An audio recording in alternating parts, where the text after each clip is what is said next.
안녕하세요. 이치학 아카데미의 이치학입니다. 오늘은 네피림이란 단어를 가지고 왔는데요. 이 우리를 자극하기도 하고 굉장히 많은 음모론의 소재가 되기도 하는 이 네피림. 과연 성경은 네피림에 대해서 무엇이라고 얘기할까요?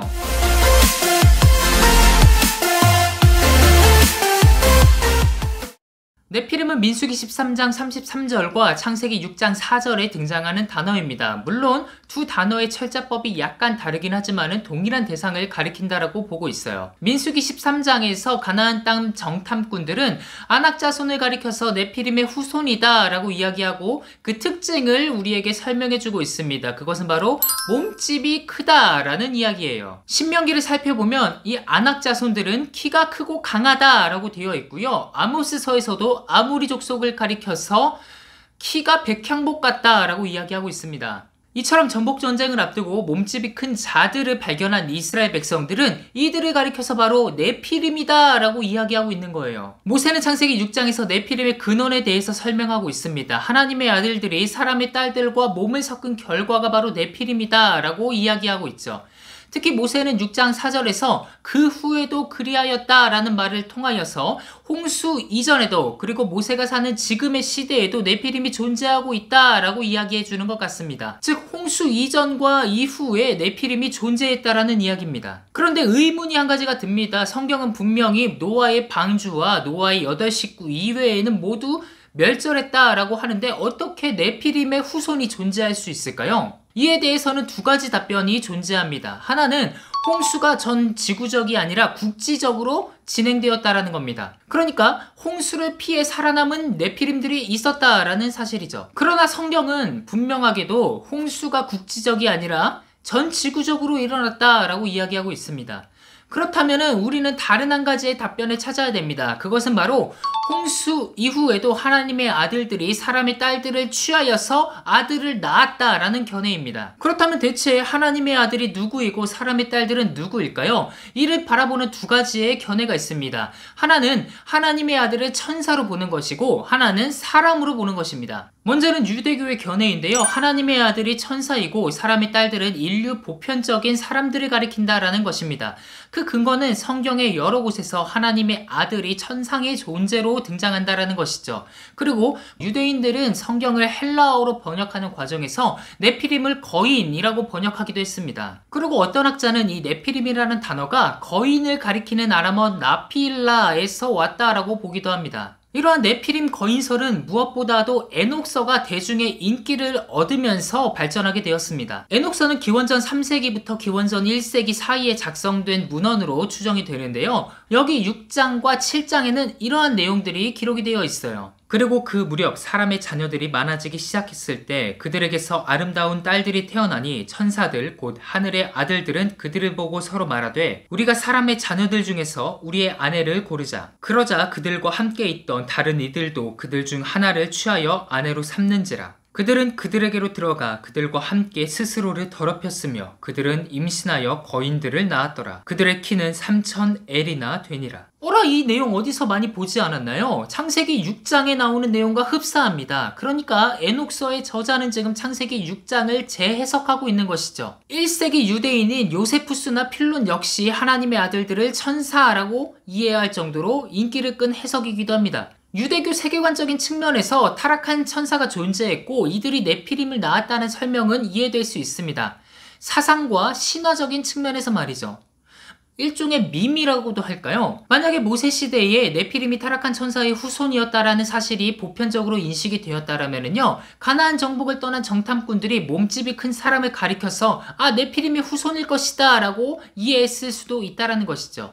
그러나 저는 하나님의 아들들이 천사라는 해석에 반대합니다. 그 이유는 몇 가지가 있습니다. 첫째로 모세 시대의 가나안 땅의 네피림들이 실제 네피림의 혈통적인 후손이라고 한다면은 홍수 이후에도 하나님의 아들들이 사람의 딸들에게 들어간 성육신이 한 번 더 반복이 되었다라고 봐야 합니다. 그러나 이는 유다서에 의하면 불가능합니다. 유다서 6절에서는 분명히 하나님께서 범죄한 천사들을 심판대까지 가두셨다라는 내용이 나옵니다. 만약에 이 천사들이 창세기 6장에 나오는 천사라면 이 사건은 유일무이한 사건입니다. 두 번 다시 반복되지 않는다는 거죠. 그 말인즉슨 가나안 땅에 있는 네피림은 이 네피림의 혈통적인 후손이 아니라는 얘기입니다. 둘째로 예수님은 천사들이 장가도 시집도 가지 않는다라고 얘기하셨습니다. 물론 어떤 사람들은 이 천사가 하늘에 있는 천사에 대해서 말을 하는 것이지 타락한 천사에게 말하는 것은 아니다 라고 이야기합니다. 이것은 명백한 오류이고 궤변입니다. 마태와 마가가 하늘에 있는 천사를 언급할지언정 누가는 분명하게도 천사라고만 언급하기 때문입니다. 하늘에 있느냐 없느냐는 이 논지에서 핵심이 아닙니다. 즉 예수님의 말씀에는 사람들이 부활할 때 부활체가 어떤 것이냐에 대해서 말을 하고 있습니다. 이 부활체는 천사들과 같다라는 얘기죠. 시집도 가지 않고 장가도 가지 않고 죽지도 않는다라는 것입니다. 두 번째 견해는 하나님의 아들들이 경건한 셋 계열의 후손이고 사람의 딸들이 가인 계열의 후손이라는 견해입니다.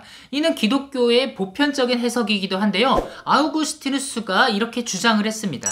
세 번째 견해는 최근에 구약학자들이 주장을 하는 것인데요. 하나님의 아들들이 가인의 계열이고 사람의 딸들이 셋 계열이다 라고 하는 의견입니다. 저는 세 번째 견해를 받아들여서 하나님의 아들들이 바로 지상에 있는 피지배계층을 억압하는 가인 계열의 폭군이라고 해석을 합니다. 그 이유는 창세기의 내러티브 배열 때문인데요. 모세는 가인 계열의 족보와 셋 계열의 족보를 나란히 배치하고 있습니다. 특히 모세는 동명이인인 람եկ의 말을 통해서 그 대조성을 명확하게 보여주고 있는데요. 가인의 후손인 람եկ은 일부 다처제를 시행하면서 문명의 폭력성을 묘실하게 보여주고 있습니다. 반면에 셋의 후손인 람եկ은 이 땅에서 힘겹게 농사를 지어가고 있는 모습을 보여주고 있죠. 이러한 내러티브에서 하나님의 아들은 폭력적인 가인 계열을, 사람의 딸들은 수동적이고 저항할 수 없는 셋 계열을 의미한다고 볼 수 있습니다. 다시 말해서 억압하는 지배계층과 억압받는 피지배계층을 말하는 것입니다.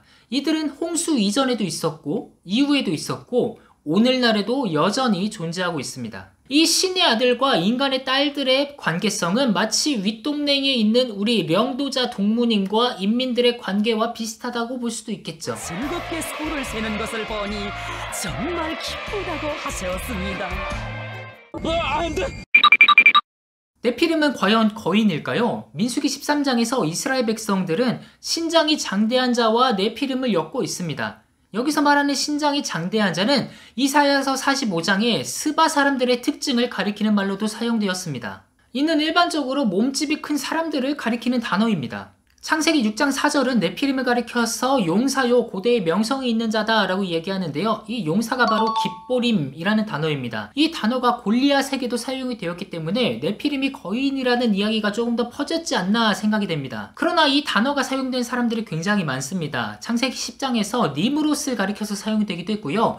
기드온과 입다 그리고 사울과 요나단에게도 사용되었고 심지어 보아스에게까지도 사용이 됩니다. 그렇다는 것은 이 단어가 바로 영향력이 큰 사람들을 의미하는 단어라는 거죠. 요즘 말로는 인플루언서라고 이야기할 수도 있겠습니다. 타락한 천사가 낳은 네피림이라는 존재는 고대 이스라엘의 신화적인 존재일 수는 있지만 성경적인 개념은 아닙니다. 이들은 그냥 잘 먹고 잘 살아서 몸집이 커진 그리고 유전학적으로 몸집이 큰 사람들을 의미하는 단어입니다.